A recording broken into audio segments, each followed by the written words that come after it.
Bincang bersama. Apa kabar listeners di seluruh pelosok Nusantara? Kembali berjumpa bersama saya Daryl Adam dalam podcast Bincang Bersama. Nah, seperti biasa selalu menggunakan kata-kata yang mungkin udah Anda hafal ya. Karena bicara masalah sukses itu kan definisinya itu luas. Tapi nggak ada salahnya juga kalau kita mengamati, meniru, dan juga modifikasi dari kesuksesan seorang agar itu bisa diaplikasikan dalam kehidupan kita. Ingat, semuanya itu butuh usaha dan juga butuh pembelajaran. Yuk kita belajar bersama dengan seorang psikolog hari ini yang saya nggak tahu apakah mungkin menurut pandangan Anda sudah mencapai level kesuksesan. Karena biasanya ketika dalam sumber saya tanya, Anda udah sukses apa belum? Pasti mereka bilang belum, karena definisi sukses itu pasti berbeda-beda. Ada Ibu Ayu Sutomo. Assalamualaikum Bu Ayu. Waalaikumsalam warahmatullahi wabarakatuh. Sehat, alhamdulillah. Kita ketemu lagi untuk edisi kali ini ngomongin masalah pribadi ya Bu Ayu. Oh gitu ya. Boleh tahu nggak Ayu Sutomo itu artinya apa? Sutomo Pernah itu nanya nggak sama orang tua? seperti orang tua Jawa pada umumnya, Ayu itu kan artinya cantik. Cantik, itu dapat. Sutomonya. Sutomo itu ayah saya membawa nama keluarga. Jadi apa namanya, digandeng gitu kan ya, jadi nama saya itu gitu. Oke. Ayu Sutomo berarti apa faktanya gimana? Fakta apa tuh? Ayunya maksudnya? cantik, Sutomonya ganteng gitu loh. Jadi kolaborasi ketemu di antara dua itu. Nggak tahu kalau Nggak masalah tahu. cantik ganteng yang menilai orang lain. Itu dia betul. Bu Ayu masa kecilnya kayak apa sih? Saya anak pertama dari 3 bersaudara. Oke. Kemudian perempuan satu-satunya. Kemudian seperti kebanyakan hidupnya anak pertama, di sini mungkin smart listener ya, ada yang anak pertama juga. Tentunya kan ada banyak ekspektasi, banyak Ya, harapan. betul. Kemudian yang hadir sebagai anak pertama gitu kan ya.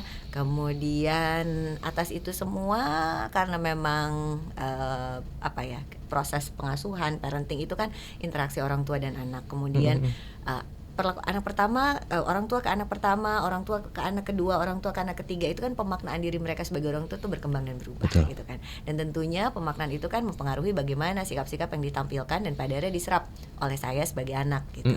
Nah, konteksnya gitu karena anak pertama, banyak harapan, banyak ekspektasi, sedikit banyak itu tuh membentuk saya. Jadi beban ya? Dibilang beban mungkin dulu iya, tapi sekarang lebih memaknainya sebagai itu yang pada akhirnya membantu saya bisa meraih banyak hal yang saya raih saat ini seperti itu. Oke, berarti bisa disampaikan bahwa pencapaian sudah maksimal atau menuju ke arah maksimal sekarang? Nggak tahu, tapi tetap membuka ruang untuk terus berkembang. Oke, baik. Inspirasi dari siapa sih kalau ada sosok yang mungkin jadi seorang panutan? Apa nih? Kalau panutan dalam Selain orang tua ya, selain orang tua. Siapa ya? Kalau ditanya selain orang tua, karena saya influence besar sekali itu dari ayah saya. Oke. Jadi beliau itu banyak memberikan pandangan tentang bagaimana kita harus menjalani hidup, kemudian bagaimana pada saat nanti masuk ke profesional, bagaimana kemudian harus bersikap secara profesional, bagaimana kemudian mengambil kesempatan-kesempatan, mengambil keputusan-keputusan atas kesempatan-kesempatan yang hadir, memberikan kesempatan bagi saya meskipun anak perempuan ya, ibu dan ayah saya itu memberikan kesempatan yang seluas-luasnya bagi saya untuk mengembangkan apa yang menjadi minat saya, apa yang saya sukai, tidak pernah terbatasi dengan itu, bahkan mendukung gitu kan ya dengan apa-apa yang waktu itu menjadi hobi saya yang mungkin zaman dulu gitu kan ya, belum banyak orang yang punya hobi itu, tapi orang tua saya tetap memberikan dukungan. Nah, itu yang menurut saya banyak membentuk saya sekarang sih, Mas. Oke. Menjadi seorang psikolog itu apakah bagian dari sebuah cita-cita yang memang, karena kan setahu saya begini, banyak orang tua yang memberikan nasihat-nasihat positif pada anak, kasih gambaran gitu loh. Nanti kamu kalau kerja masuknya ini mengarahkan gitu loh. Dialamikah dari kehidupan pribadi seorang Bu Ayu atau menemukan kenikmatan dalam dunia psikolog itu setelah remaja? Oke. Jadi kalau berbicara mengenai psikolog, cita-citanya dari kecil pengen jadi psikolog. Jadi waktu itu ada psikolog yang datang ke sekolah, kemudian membaca buku. Oh, jadi menarik, di rumah saya itu waktu saya kecil itu kami punya kebiasaan harus baca buku. Oke, orang tua yang suruh. Jadi kemudian ada di mana waktu itu 1 minggu 1 kali itu kita di meja makan, setiap anak tuh bebas mau pilih buku yang mana, setidaknya itu dimasukkan ke dalam aktivitas keseharian kita. Dulu kan belum bersaing dengan gadget, belum sebegitunya ya. Betul. Nah, karena diberikan kebebasan untuk memilih buku, kemudian membaca yang mana yang saya suka dan nggak pernah dilarang gitu untuk memilih buku apa aja. Kok saya tertarik dengan buku-buku itu tentang karakter orang, kepribadian orang yang kayak gitu-gitu loh. Karakter orang yang gini kayak gitu-gitu. Nah, kemudian pas SD ketemu dengan psikolog di sekolahan gitu kan ya, semakin bilang, oh aku pengen deh jadi psikolog. Jadi psikolog itu bisa membaca orang, katanya dulu gitu waktu masih kecil pemahamannya kan. Psikolog itu bisa baca orang, bisa ngeliat orang terus tahu karakternya dia tuh orangnya gimana, dia orangnya seperti apa. Waktu itu dalam bayangan seperti itu. Lalu ya orang tua sih nggak pernah bilang iya, nggak pernah bilang oh nggak boleh gitu. Kalau kamu suka ya go ahead, jalanin aja gitu. Sampai pada akhirnya pas kuliah, pas memutuskan untuk berkuliah ya kayaknya dari SMA udah tahu deh, saya mau ambil psikologi gitu. Nggak termasuk yang bingung kan, ada ya beberapa anak yang saya ketemu pada saat sekarang saya praktek ya, anak-anak yang udah waktunya milih jurusan kuliah tuh masih bingung gitu mau pilih apa. Nah saya nggak termasuk yang itu tuh. Termasuk yang udah tahu gitu saya pengennya apa. Cuma memang waktu itu diarahkan sama orang tua bahwa kalau mau psikolog ambillah klinis. Jadi memang kan berbeda antara psikolog industri dengan psikolog klinis ya. Karena kalau psikolog industri itu kemudian larinya akan menjadi ke HRD, kemudian akan masuk ke office hour yang cukup panjang, dan kalau misalnya memang mau berkarir berarti berjibakunya tuh sampai segitunya tuh gitu, kalau sampai mau top. Nah, kalau di klinis kamu bisa bekerja di rumah sakit dengan keleluasaan waktu yang lebih fleksibel gitu. Dan ya itu saya syukuri sih, ternyata bener. Sorry, orang tua juga sama seorang psikolog? Nggak ada, orang tua bukan psikolog. Ini menarik nih karena dari cerita yang saya tangkap, orang tuanya Ibu Ayu itu mampu memberikan sebuah pandangan, dan pandangan itu kan tidak dalam bidang yang beliau saat itu dalami. Betul. Setidaknya kan knowledge-nya itu begitu terpapar positif ya, dan diturunkan langsung ke Bu Ayu. Ada nggak bentuk-bentuk itu yang juga diaktualisasikan dalam kehidupan Bu Ayu? Maksudnya bentuk-bentuk yang kayak gimana? Yang mereka lebih paham tentang satu hal walaupun mereka nggak menggeluti, tapi mereka sampaikan ke Bu Ayu.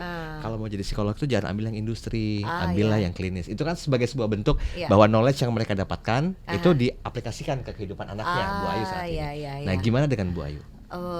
Kalau apa ya, gini, budaya dalam keluarga kami itu waktu kecil-kecil kita ada budaya makan bareng. Nah, pada saat kita makan bareng-bareng itu ayah itu akan menceritakan apa-apa yang dia temui di siang harinya di kantor, ketemu siapa, kemudian ada orang yang kayak gimana, dia bertemu dengan sosok hebat yang seperti apa. Nah, itu tuh diceritain ke kita anak-anaknya. Jadi ibu juga sama menceritakan itu juga gitu kan ya, ibu tadi ada kegiatan apa atau gimana. Nah, itu yang terinternalisasi tuh pelan-pelan. Jadi mungkin bukan hanya dari gambaran yang di pekerjaan kedua orang tua saya saja gitu, tetapi orang-orang yang mereka temui yang berasal dari ragam yang berbeda pun gitu kan ya, pada akhirnya nyampe juga ceritanya ke kita, oh ternyata ada tuh yang kayak gitu, oh ternyata ada loh pekerjaan yang seperti ini, oh psikolog tuh ternyata nggak di HRD aja, bisa kerja di rumah sakit. Nah, itu tuh nyampe tuh ke kita gitu. Itu berarti arti keluarga begitu berarti ya bagi seorang Bu Ayu ya. Iya. Iya. Karena berjalan dari sana, maksudnya bukan yang cemara banget, nggak pernah ada konflik, nggak ada gitu, emang ada. Konflik ada gitu, walaupun nggak itu banget, tapi dari situ banyak belajar, dari situ banyak kemudian mendapatkan penguatan, dari situ banyak mendapatkan dukungan untuk kemudian melakukan apa yang saya sukai, dan pada akhirnya menjadi profesi, dan kemudian mendukung keterampilan lain yang pada akhirnya mendukung profesi saya juga sekarang saat ini. Bu Ayu, sorry saya sedikit mau ngulas sisi internal lebih dalam ya, masalah keterampilan dan juga skills. Kan banyak orang yang senantiasa mengupgrade skillnya untuk menuju ke jenjang yang berikutnya. Nah, apa hal yang mungkin Bu Ayu masih lakukan sampai dengan sekarang berhubungan dengan upgrading skill ini? Kalau itu sampai sekarang saya pikir itu wajib ya dilakukan, apalagi kalau kami psikolog. Jadi yang dilakukan untuk upgrading skill pasti 1 tahun itu kami ada mengambil workshop, either itu certified atau kemudian workshop yang memang tersertifikasi, atau kemudian workshop yang memang untuk mendalami ilmu. Kalau di ranah profesional sebagai seorang psikolog sama halnya seperti dokter juga, kami kan perlu untuk melakukan pemenuhan SKP. Untuk mengurus surat izin praktek itu kami ada beberapa prasyarat tertentu, di mana ada poin-poin yang harus kami kumpulkan dari berapa puluh jam praktek selama 1 tahun, berapa workshop yang harus kami ikuti, berapa pengabdian masyarakat yang harus kami berikan gitu. itu bare minimum. Kalau berbicara mengenai profesi psikolog itu bare minimum untuk dapat surat izin praktek tuh udah minimum banget, harus mengikuti atau mau nggak mau kamu harus ikutin kegiatan yang bisa upgrading skill gitu. Tapi kalau buat saya pribadi gitu kan ya, itu saya lakukan dengan senang hati sih, karena memang punya kesadaran bahwa kasus yang kita hadapi atau kita temui di lapangan kan dinamis ya gitu, berubah-ubah, dinamis gitu kan ya. Walaupun punya basis terapi tertentu yang sudah dikuasai, tapi implementasinya kan menyesuaikan dengan apa yang berkembang pada zaman. Nah, mau nggak mau itu kita harus ikutin terus-terusan. Karena kasusnya juga berkembang. Example deh, sudah punya dasar menguasai terapi perilaku atau kognitif behavior terapi lah gitu. Tapi sekarang kemudian marak misalnya judi online atau marak pinjaman online betul, gitu kan. betul. Nah, banyak klien-klien yang hadir dengan kondisi seperti itu. Misalnya sekarang begitu gitu kan. Pendekatannya walaupun sudah ada basis terapinya, tapi kan kami butuh tahu tentang riset terbaru tentang orang-orang yang terlibat judi online itu seperti apa sih, sehingga penanganan paling tepat secara perilaku tuh harus digimanain sih, support system harus membentuk yang seperti apa sih. Kita jadi memberikan psikoedukasinya ya berdasarkan riset, berdasarkan temuan, berdasarkan apa-apa yang sudah direkomendasikan secara ilmiah gitu. Dan itu harus di-upgrade terus, nggak mungkin nggak. Iya. Saya jadi tertarik untuk membahas masalah perkembangan dunia anak dan juga remaja. Ini kan menjadi concernnya dari Bu Ayu selaku psikolog yang berkutat di bidang itu ya. Sedikit dong Bu Ayu, apa sih yang terjadi sebenarnya dengan anak dan remaja sekarang ini? Dan dari sisi psikolog tuh bagaimana membuat mereka tuh jadi agak sedikit mengerti arah tujuan hidup gitu loh. Gitu ya, mereka nggak mengerti tujuan hidup. Mereka kadang-kadang gampang dengan tujuan hidup, karena ketika ada judi online mungkin mereka merasa ini permainan yang enak, hanya butuh sedikit uang, dijanjikan dengan hadiah yang menarik, mereka pun tergiur ke sana. Sehingga tujuan hidup mereka tuh berubah. Nanti ada lagi versi-versi lainnya yang kadang-kadang tuh mempengaruhi psikologi mereka juga, sehingga mampu menjadikan mereka tuh orang yang di luar batas nalarnya mereka, mencuri kah, menjual sesuatu kah untuk hal-hal yang negatif itu. Iya. Pada akhirnya dekat dengan satu perilaku yang berisiko gitu. Betul. Kan ya, kita melihatnya gitu. Oke, yang jelas generasi ini kan hadir di zaman yang berbeda, jauh berbeda dengan kita gitu kan ya. Paparan teknologinya itu udah samar banget, antara yang real dengan digital itu samar. Kemudahan akses, kemudian proses yang dipangkas menjadi demikian cepat untuk mencapai sesuatu itu juga kan membuat tentunya pandangan terhadap hidup, kemudian pandangan terhadap sesuatu itu berubah juga. Kemudian paparan teknologi yang tidak ada batasan, artinya kalau dulu gitu kan kita mau meng-compare diri kita paling compare-nya sama temen, sama orang yang kita lihat, sama tetangga, sama apa. Sekarang enggak, compare-nya itu dengan orang di seluruh dunia. Setuju. Nah itu pada akhirnya ada dampak positif negatifnya. Positifnya adalah kalau di belahan dunia sana bisa, kenapa kita nggak bisa? Ayo dong, kita juga bisa. In a positive context ya. Tapi di negatifnya adalah kok dia bisa ya, kemudian saya juga mau bisa, tapi upayanya mungkin tidak sebesar yang itu, hanya melihat surface-nya aja. Kemudian dorongan dari sistem keluarga tidak mendorong untuk kemudian ayo dong gitu, usaha yang keras gitu. Sehingga pada akhirnya yang dilihat hanya part yang itu saja gitu. Nah tentunya ditambah dengan beberapa cara-cara instan yang lain gitu kan, yang dirasa ini lebih mudah untuk mendapatkannya, ini kemudian lebih mudah untuk membawa saya ke kesuksesan atau keberhasilan menurut ukurannya gitu kan ya. Karena semakin dewasa kan sukses dan berhasil tuh mulai bergeser gitu. Betul. Kan pemaknaannya beda-beda gitu, iya. Beda-beda. Nah membuat ya pada akhirnya kondisi seperti itu yang terjadi. Belum lagi paparan dari luar kadang-kala mempengaruhi perspektif kita terhadap nilai moral. Nilai moral yang kita pegang, budaya ke timur, atau kemudian hal-hal yang selama ini kita pegang cukup erat gitu kan, mulai bergeser gitu. Kenapa? Karena sebetulnya teknologi itu membuka pandangan kita menjadi sangat luas sekali. Betul. Dan bisa membuat kita punya pertimbangan-pertimbangan tertentu, dan itu mempengaruhi belief system kita, cara berpikir kita, pada akhirnya mempengaruhi bagaimana kita berperilaku juga gitu. Iya, ini tugas berat orang tua sih sebenarnya. Gitu iya ya? nggak Bu? Betul, soalnya kan begini memang. kan masih jadi sebuah tanggung jawab juga untuk membimbing anak itu menuju ke arah yang lebih baik. Yes, paling tidak dia harus jadi lebih baik dari orang tuanya. Keterampilan dan skill ini yang kayaknya perlu dipunya ya, sama spesialis yang ingin fokus juga ke psikolog seputar keluarga dan juga anak. Setuju nggak?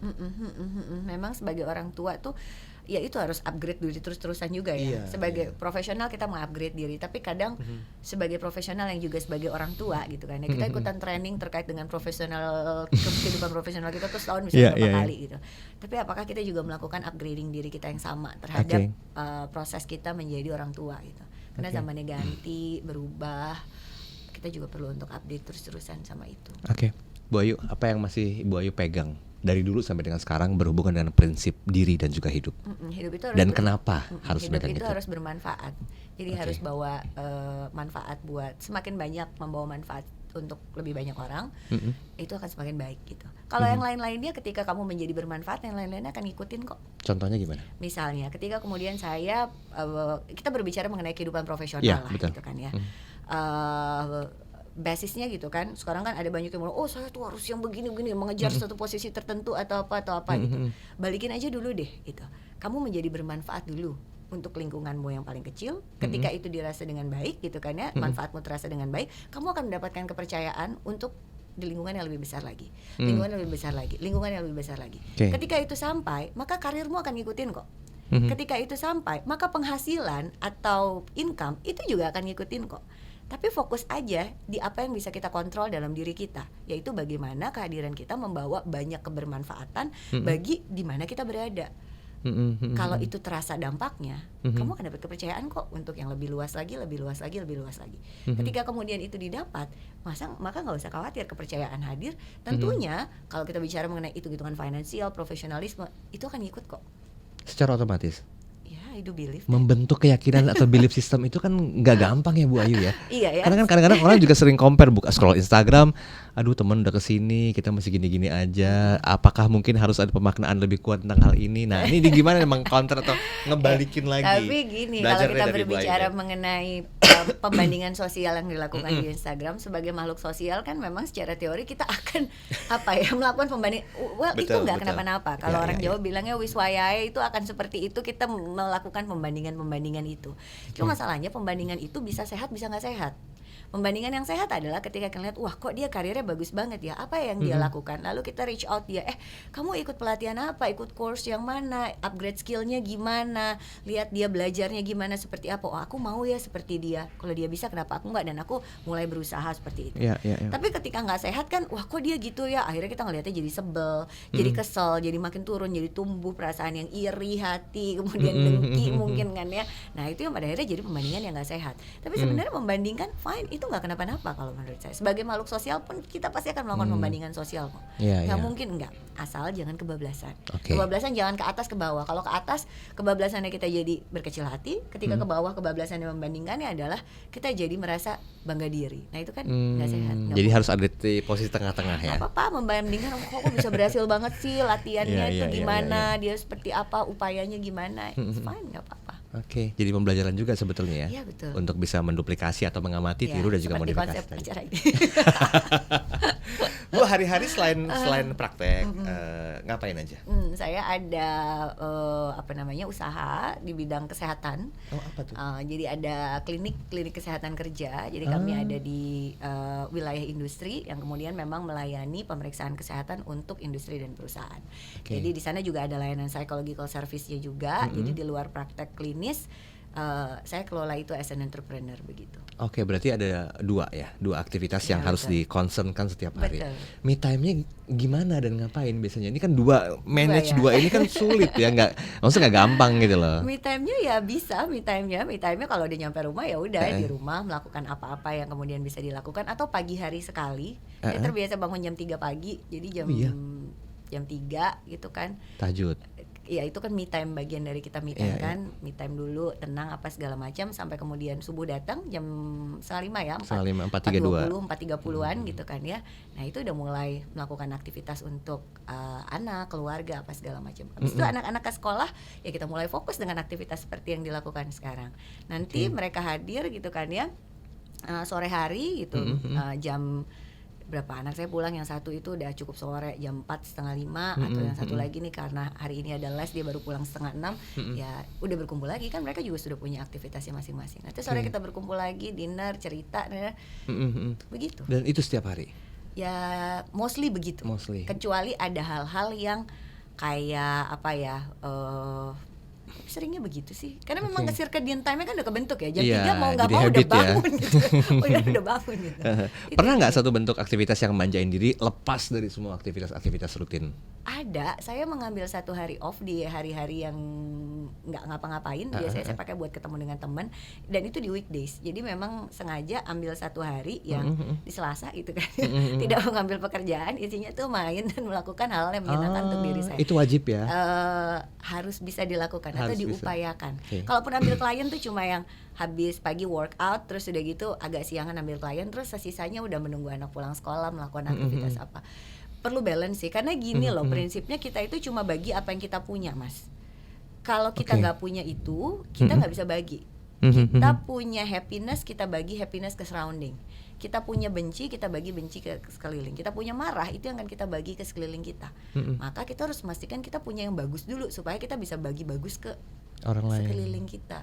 Nah, cara bagi bagusnya kan ya tadi, kita tahu apa yang perlu kita lakuin nih. Oh, jadi saya perlu off nih, kayaknya udah kecapean. Jadi kayaknya di tengah-tengah weekdays itu ada hari yang saya perlu untuk lowering my activity, kecuali kalau mepet-mepet banget kayak gitu. Oke. Kalau ada undangan untuk ngisi seminar di hari itu bisa atau Biasanya gimana? akan substitute.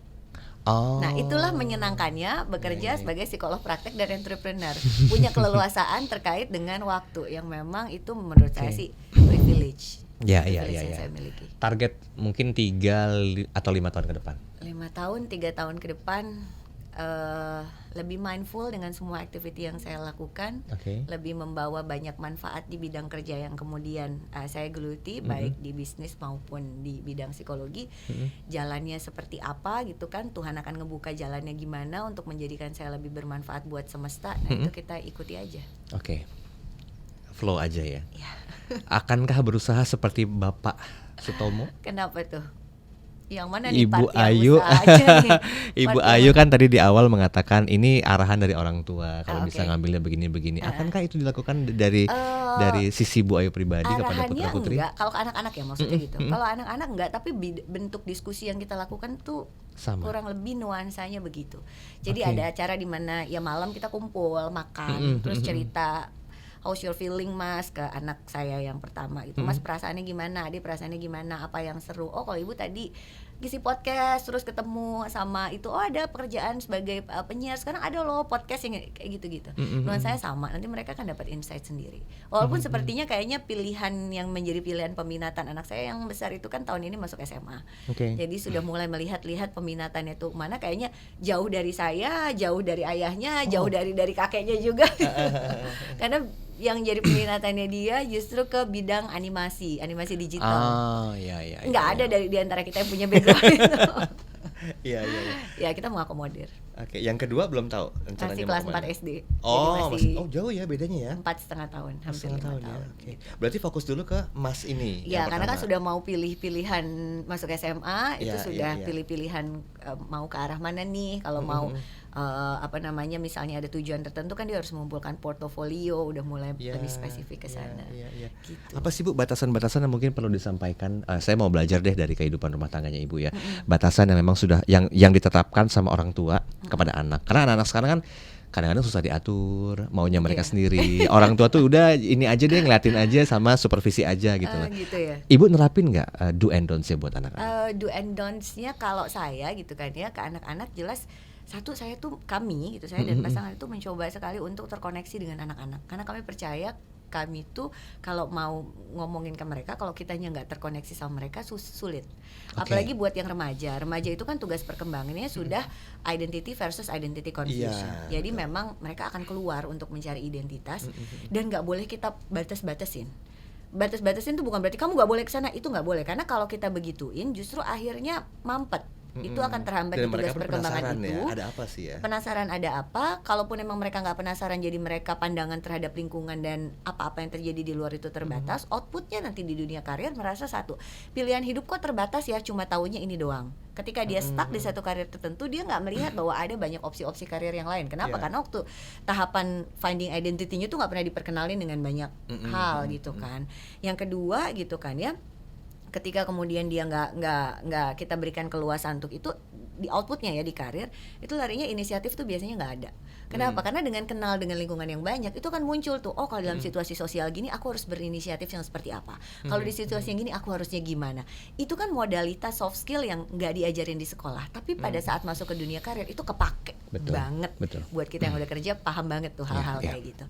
Nah makanya itu yang nggak apa-apa kenal banyak-banyak. Cuma memang kita ada quote unquote menyuntik nilai-nilai atau value-value yang kita pakai as a family. Kalau ditanya kiblatnya dari mana, karena saya muslim gitu kan ya, ya larinya ke Al-Quran hadis sih. Apa yang ditulis di Al-Quran, apa yang ditulis di hadis, ya itu jadi ground rule-nya aja gitu. Harusnya seperti apa. Cuma memang kita komunikasikan dengan bahasa-bahasa yang lebih bisa diterima gitu oleh mereka. Sebenarnya sulit nggak sih Bu mengimplementasikan apa yang Ibu punya selaku berprofesi selaku seorang psikolog keluarga dan juga anak? Kan aktualisasinya ke anak kan gampang ya, karena ketemu klien juga mungkin hampir-hampir sama-sama atau beda-beda tipis. Nah, pesan untuk spesialis yang mungkin baru menjajaki dunia psikolog, khususnya untuk yang akan fokus ke keluarga dan juga anak, apa yang mungkin perlu mereka lakukan? Persiapan seperti apa? Paling tidak menduplikasi dari apa yang Ibu pernah lakukan.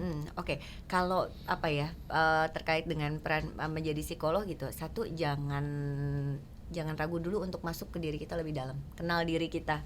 Kenal diri kita lebih dalam terlebih dahulu gitu. Try to understand. Kita punya self awareness yang bagus lah terhadap diri kita gitu. Sehingga nanti ketika berhadapan dengan ini, kita bicara psikolog klinis ya. Kita bicara dengan klien, kita bicara dengan apa namanya kasus-kasus yang harus kita hadapi gitu. Kita nggak mudah tuh untuk ke-trigger dengan situasi-situasi yang diri kita aja kita belum kenal gitu. Jadi satu, kita punya self awareness yang baik tentang diri kita. Yang artinya kita mau kenal lebih dalam inner child issue kita, gimana kita dibesarkan, gimana kita tumbuh gitu, sehingga pada akhirnya kita cukup mampu untuk menerima, oh ya saya utuh seperti yang sekarang ini dengan segala apapun yang terjadi di masa lalu saya dan kelebihan kekurangannya. Sembari berproses terus belajar. Tentunya kalau bicara mengenai psikolog, mengenai profesi psikolog, itu yang pertama. Yang kedua adalah harus punya empati. Karena klien itu hadir dengan ragam kasus yang kadang mungkin kalau orang empatinya masih sangat terbatas akan, kok gitu aja dipermasalahin sih, harusnya kan nggak begitu gitu kan. Tapi ketika kita mampu berempati, kita bisa menempatkan diri kita, oh ya, I understand you, saya mencoba untuk memahami kenapa sih kamu begitu. Sehingga kita akan bisa dengan mudah memvalidasi apa yang ia rasakan, apa yang ia pikirkan. Dan itu kan satu hal yang menjadi modalitas banget untuk kita membangun hubungan terapeutik antara kita dengan klien, muncul timbulnya trust dari klien kepada kita gitu. Yang ketiga, ya nggak boleh berhenti upgrading ilmu. Karena terus ada pengembangan terapi atau psikoterapi itu berkembang dengan sangat-sangat pesat sekarang. Yang timur, yang barat, psikologi timur, psikologi barat itu berkembang dengan sangat pesat, dan kalau kita nggak upgrade akan sulit gitu. Dan kita juga akan kesulitan dalam membantu klien kita karena kasusnya makin beragam. Nanti ketemu kasus yang, oh ya ini kayaknya saya perlu mendalami dan lebih jago lagi nih di aspek yang ini. Mau kamu harus belajar, jadi nggak pernah berhenti untuk workshop, sertifikasi, belajar, baca, itu harus. Berarti tantangannya juga berat dan juga banyak ya, karena menyikapi yang barusan disampaikan Bu Ayu bahwa harus mengerti perkembangan zaman, karena setiap orang juga akan berubah seiring dengan itu, bentuk adaptasi mereka ya. Oke, baik. Soalnya ini sudah banyak yang disampaikan oleh Bu Ayu Stomo, tapi mudah-mudahan sih dari apa yang mungkin disampaikan itu bisa menjadi sebuah pembelajaran. Kalau Anda ingin fokus atau mengarahkan putra-putri Anda menuju ke dunia psikolog anak dan juga remaja misalnya atau keluarga, boleh putar ulang tayangan ini, karena insight-insightnya juga menarik untuk dipahami dan menjadikan itu sebagai sebuah bentuk edukasi. Terima kasih waktu dan kebersamaan Anda. Saya Daryl Adam. Sampai jumpa. Bye. Bincang bersama.